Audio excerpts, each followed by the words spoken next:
23 mart mana bu yerda qirqishyapti. Uji qirqishdi. 2 kunda yakunlaymiz, xudo xolasa. Mana bu Amerikani Super Queen silliq shaftolisi.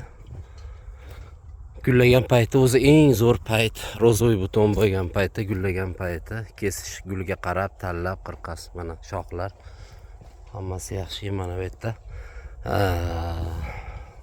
Ispaniyani Extreme Beauty degan shaftolisi bor. Mana bular Extreme Beauty mana qirqilyapti. Italiyani Rebus 028 navli shaftolisi bor. Mana qirqib ketyapmiz. 3 xil shaftoli, даже 4 xil mana.